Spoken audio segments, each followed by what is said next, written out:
નમસ્કાર દોસ્તો, શાંતિશ્રમ ન્યૂઝમાં આપનું સ્વાગત છે. બનાસકાંઠા જિલ્લાનું વિભાજન કરીને થરાદ વાવને નવો જિલ્લો બનાવાયો છે, જેમાં થરાદનું મુખ્ય મથક રહેશે. તેવી જાહેરાત બાદ બનાસકાંઠાના વિભાજનને લઈને કાંકરેજ, દિયોદર અને ધાનેરામાં વિરોધનો સૂર ઉઠ્યો છે. કાંકરેજ અને ધાનેરા તાલુકાના આગેવાનો અને લોકોની માંગ છે કે તેમને બનાસકાંઠામાં જ રાખવામાં આવે, જ્યારે દિયોદરના લોકોની માંગ છે કે વાવ થરાદને બદલે દિયોદરને જિલ્લો જાહેર કરવામાં આવે. ધાનેરાના યુવાનો આજે પાલનપુર કલેક્ટર કચેરીએ પહોંચ્યા હતા અને વિરોધ નોંધાવ્યો.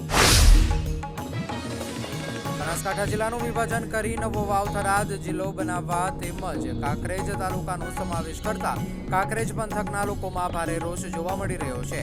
ગઈકાલે કાંકરેજના સિંહોરમાં બજારો બંધ રાખ્યા બાદ આજે કાંકરેજના થરામાં વેપારીઓએ પોતાના ધંધા રોજગાર સજ્જડ બંધ રાખીને વિરોધ વ્યક્ત કરતા આક્રોશ ઠાલવ્યો છે. અમારી સાથે ન્યાય થયો છે, અમારે મૂળ બનાસકાંઠા જિલ્લામાં જ રહેવું છે, અમારે વાવ થરાદમાં નથી જવું. એટલે લોકો, વેપારીઓ અને હવે નેતાઓ પણ સાથે મળીને વિરોધ કરી રહ્યા છે. અમે વિરોધ કરીએ છીએ, એ કોઈ રાજકીય નથી, પણ ન્યાય માટેની લડત છે. જો માંગ નહીં સ્વીકારાય તો અમે ઉગ્ર આંદોલન કરીશું, તેવી ચીમકી ઉચ્ચારી હતી. ડીસા શહેરમાં છેલ્લા કેટલાક સમયથી ઘરેલું ગેસનો કોમર્શિયલ ઉપયોગ થતો હોવાનો બુમરાડ ઉઠવા પામી હતી. ત્યારે આજરોજ ડીસા જલારામ મંદિરની સામે નાસ્તાની લારીઓ પર ઘરેલું ગેસના બાટલાનો ઉપયોગ થતો હોવાની બાતમીના આધારે મામલતદાર દ્વારા ઓચિંતી રેડ કરવામાં આવી હતી અને 7 જેટલી ગેસની બોટલો જપ્ત કરી કડક કાર્યવાહી હાથ ધરવામાં આવી હતી. જાગૃત નાગરિકને ઓનલાઈન અરજીના આધારે શહેર ઇન્ચાર્જ મામલતદાર વિપુલ બારોટ સહિત પુરવઠા મામલતદાર ઋષભ ઠક્કર સહિત ટીમે તપાસ હાથ ધરવામાં આવી હતી. નાસ્તાની લારીઓ પરથી કુલ 7 જેટલી ગેસની બોટલો જપ્ત કરી આગળની કાર્યવાહી હાથ ધરતા ઘરેલું ગેસનો કોમર્શિયલ ઉપયોગ કરતા લોકોમાં ફફડાટ વ્યાપી જવા પામ્યો હતો.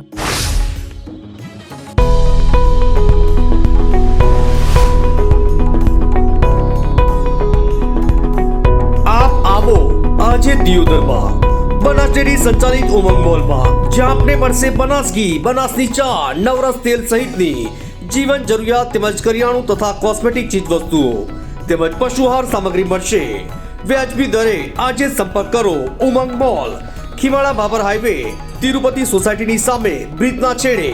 આજે સંપર્ક કરો 94 276 45 123. અમરેલીમાં બોગસ લેટર કાંડમાં પાટીદાર યુવતીનું સરઘસ કાઢવા મુદ્દે પાટીદાર સમાજ રોષે ભરાયો છે. ત્યારે પાટણ સરદાર યુથ ફાઉન્ડેશન અને પાટીદાર કિસાન સેના દ્વારા પાટીદાર સમાજની દીકરીને ન્યાય આપવા તથા સાચા ગુનેગારોને સજા આપવા માટે કલેક્ટર કચેરીમાં આવેદનપત્ર આપ્યું હતું. તો પાટણ ધારાસભ્ય કિરીટ પટેલે મુખ્યમંત્રી ભૂપેન્દ્ર પટેલને રજૂઆત કરી છે કે અમરેલીમાં પાટીદાર સમાજની દીકરીની ગેરકાયદેસર ધરપકડ કરી જાહેરમાં બદનામી કરનાર વિરુદ્ધ કાયદેસરની કાર્યવાહી કરવામાં આવે.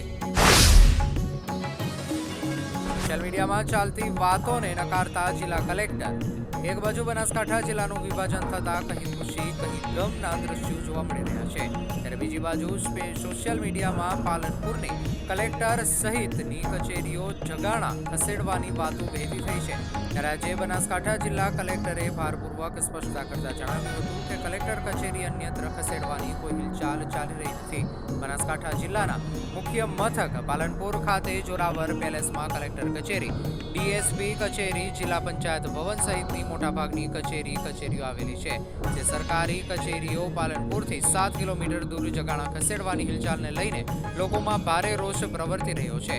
આ અંગે ખુદ ભાજપ અગ્રણીએ પણ મુખ્યમંત્રીને પત્ર લખી શહેર માધ્યમમાં આવેલી કચેરીઓનું સ્થળાંતર રોકવાની માંગ કરી હતી.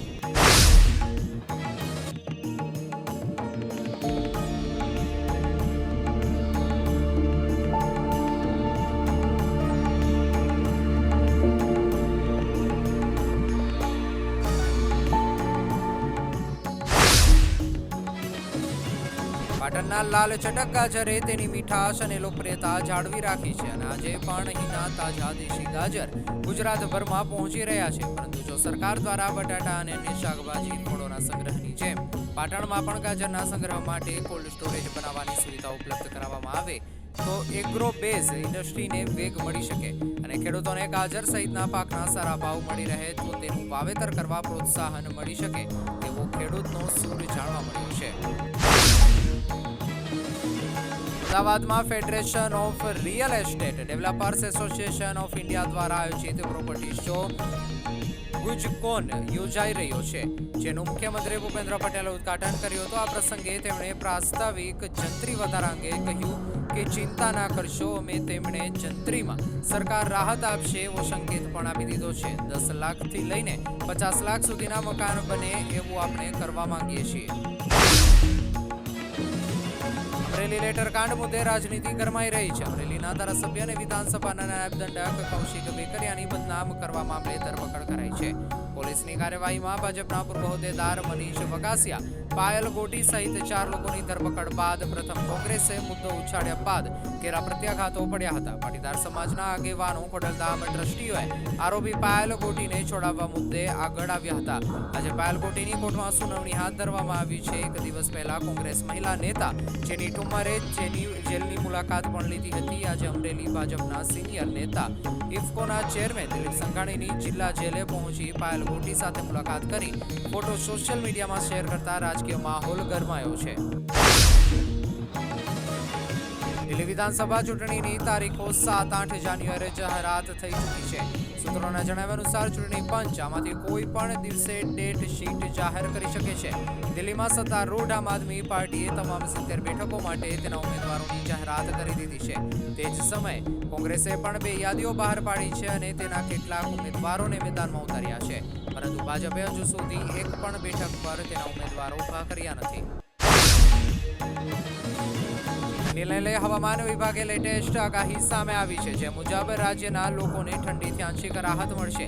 આગામી 3 દિવસ ઠંડીમાં ઘટાડો થશે અને 3 દિવસ બાદ રાજ્યમાં ઠંડીનો ચમકારો વધશે. અત્રે જણાવીએ કે વેસ્ટર્ન ડિસ્ટર્બન્સના કારણે તાપમાનમાં ઘટાડો થવાની શક્યતા છે.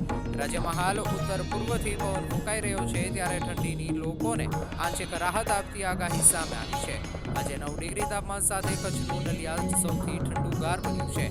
અમદાવાદ અને ગાંધીનગરમાં 15 ડિગ્રી તાપમાન નોંધાયું છે, જ્યારે ડીસામાં 12.4 ડિગ્રી, ભુજમાં 12.6 ડિગ્રી તાપમાન નોંધાયું છે.